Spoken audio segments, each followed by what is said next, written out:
The big question on everyone's mind is Ebola airborne?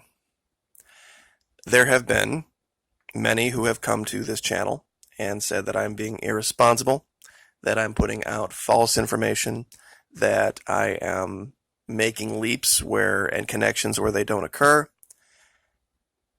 I'm going to, in today's video, elaborate further on two links that I used in yesterday's video. I should have, in retrospect, gone over those links a little bit more in detail, but I didn't want the video to go more than 20 to 25 minutes, given that most people don't watch past 6 or 7. There are peer-reviewed studies out there that indicate this virus lives, replicates, and sheds in the lungs. The reason that they haven't been published as definitive proof of this is because the studies were done during events where they were attempting to save the person's life, meaning they were dosing them with antivirals and experimental drugs trying to kill the virus. In this particular study, the one that I'm talking about, it was a drug called Mil-77. And they even say that in the study. It says that while we have a whole ton of evidence, basically paraphrasing here, that says that this virus lives and replicates and sheds in the lungs because we were doing this study during a time when we were administering a drug trying to kill it, we can't use the results. So that's what we're going to try to do today. Now, real quick, when you hear Mil-77, that's basically a wonder drug that was out 2015 or so. And this corporal, Anna Cross, her life was saved by this drug. Now, it's kind of a contradictory thing that you want to prove as much as you can and get as much information about a virus as you can. But you also have to understand that the tests and all the results are coming from people whose life you're trying to save. And when you're trying to do that and kill the virus at the same time, it's going to monkey up your results. So, real quick, let's just go to, well, we'll get to this chart in a minute. First stop, Public Library of Science. For those of you that want to debate me or debunk me, no problem. You can go to the Public Library of Science, the single largest, most comprehensive source of peer-reviewed studies on the internet. The information that you're going to be getting today in this video is from there.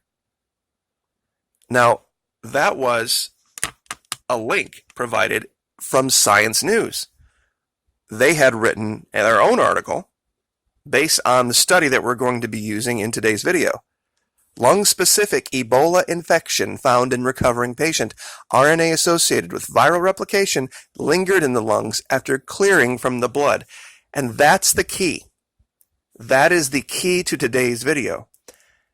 Anyone who says that someone who tests negative for Ebola in the blood is safe is full of it. This study proves it.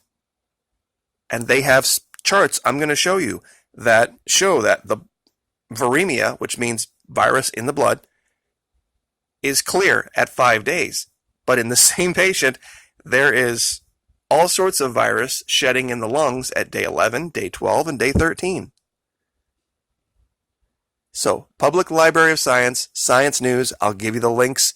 First pinned comment, because the way YouTube is these days, you can't use the description box for outside external links. They will basically destroy your channel if you do that. So without any further delay,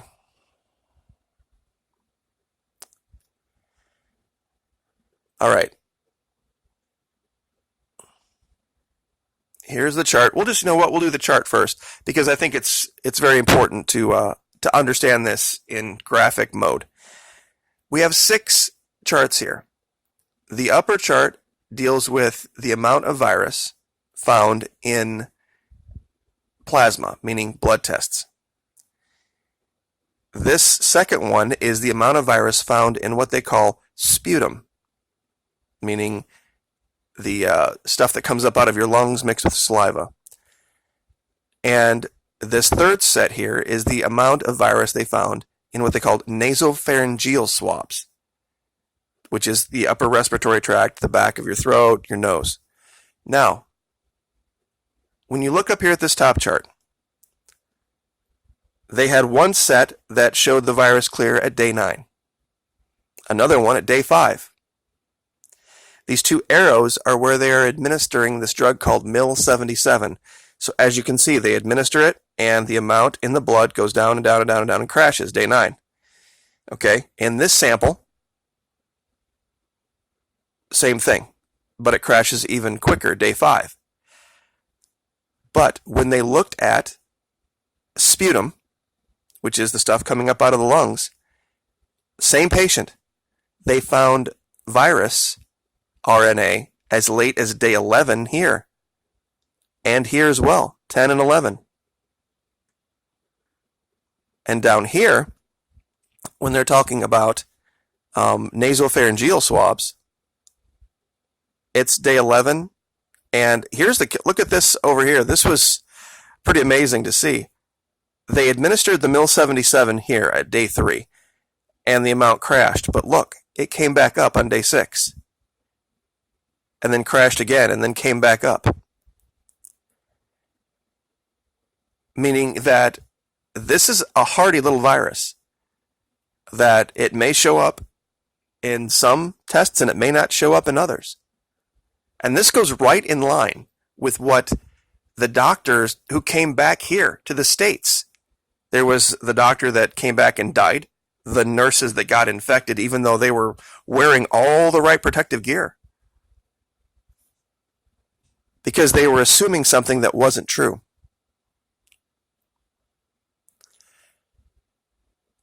All right, but here's the actual study. Their words, not mine. Okay? We're going to start with the author summary.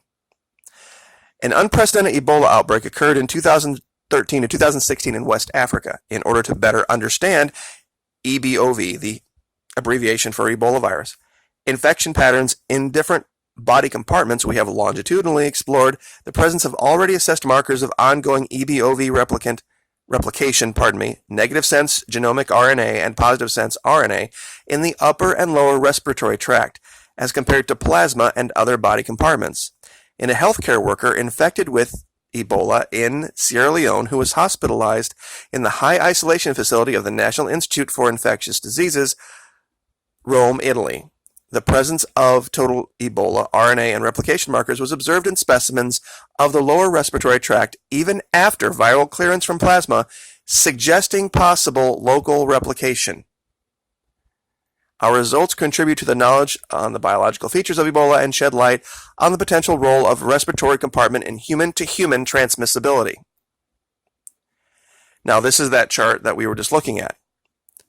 Now, I've highlighted the most important parts here, because a lot of this is just jargon that's just not necessary. Like other patients who received care outside of Africa, this patient presented a significant lung involvement consistent with interstitial pneumonia, suggesting that Ebola could cause lung damage, perhaps through replication in these tissues. The second imported case to Italy was a healthcare worker working in an Ebola treatment center in Sierra Leone. Now, this person was a healthcare worker. So this person got infected while actively attempting to not be infected. This person got infected using all of the proper protocols. At the time, what they saw to be proper protocols. This wasn't some distraught family member who ran over to the corpse of a dying loved one and hugged it and kissed it and all this kind of stuff, like we see it being transmitted in the rest of the world. This was a healthcare worker. Chest x-ray showed a basal mild interstitial lung involvement with 89% oxygen saturation. Now, here's where people stop reading. Always. There is no direct evidence suggesting that Ebola can infect lung tissue in humans, although the potential role of Ebola infection of respiratory systems has been suggested by clinical in vitro experiments, animal studies, and clinical case reports. What is being stated here? This is the introduction. What this guy is saying is that up and to this point, before the results of this study, there haven't been any studies that clinically confirmed this. However, we're going to do something now new and see if we can find something out we don't already know.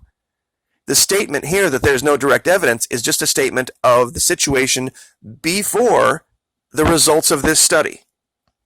It doesn't mean that these are the results of this study. Okay? So that's very important for people to understand.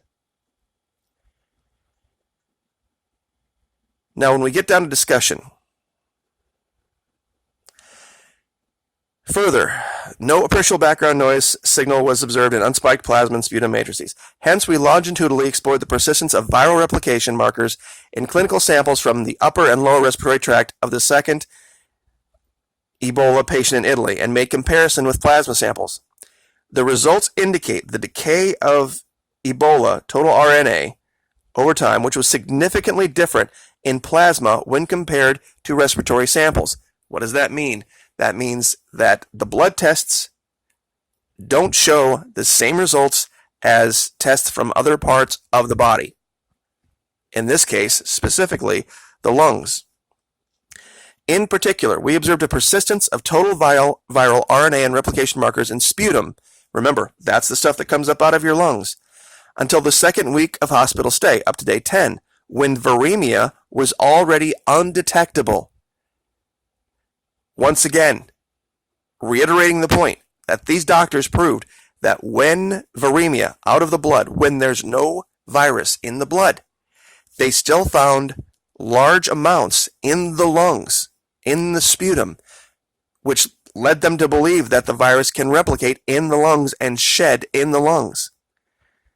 From these data, the possibility that prolonged detection of Ebola in sputum merely reflects enhanced stability of Ebola RNA in this compartment cannot be ruled out. Nevertheless, the detection of positive RNA together with negative RNA in sputum until day 9 and 10 of hospital stay, respectively, supports the concept of active viral replication within the respiratory tract rather than plasma spillover or prolonged RNA stability.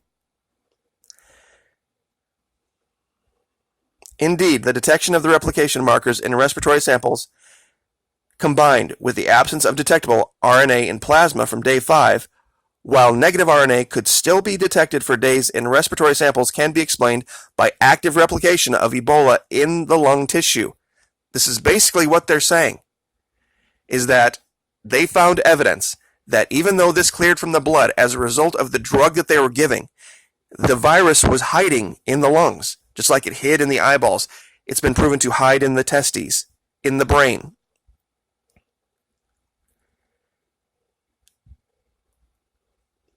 Moreover, the absence of detectable levels of positive RNA in nasopharyngeal swabs, starting day 6 and onward, suggests that the presence of positive RNA in sputum is likely due to replicating EBOV, Ebola, in the lower rather than in the upper respiratory tract. Now, this continues to go on and basically reiterate the exact same point over and over and over again. But at the very bottom here, it talks about how, to this respect, several factors, among which suboptimal sensitivity of the virus culture system, storage at negative 80 Celsius, and presence of antibodies against Ebola in the clinical samples may have contributed to unsuccessful virus culture attempts. They tried to culture the virus that they found evidence of in the lungs and in the sputum, but they couldn't do it because they were trying to actively kill it at the same time, saving the patient's life. That's the problem here. I will give anyone who wants to go over this a link to it. If you read this and you understand what these words mean and what they're saying here, it's very, very clear. They even say it at the bottom. Although the evidence is far from being conclusive due to the absence of recovery of infectious virus in respiratory secretion, further investigation is needed to better understand the clinical significance of the involvement of the respiratory tract in viral replication and shedding, and possible contribution to respiratory impairment and human-to-human transmission.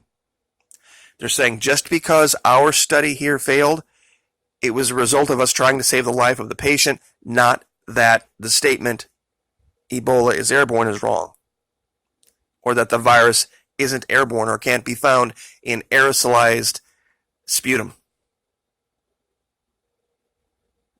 The fact that we have seen so many healthcare workers, so many people actively trying to avoid getting sick, get sick, I think should be enough evidence for anyone with a reasonable mind to take more than just the basic precautions when dealing with someone or dealing with places that might have been exposed.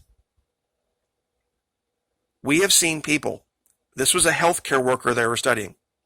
This person was using masks, this person was using all the right protocols and got infected anyway.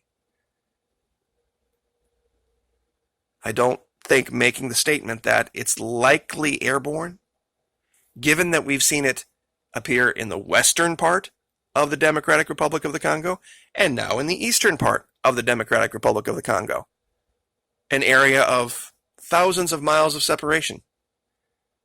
It's now in Uganda. And there are people that they've even said, and I've said this before, I'll say it again.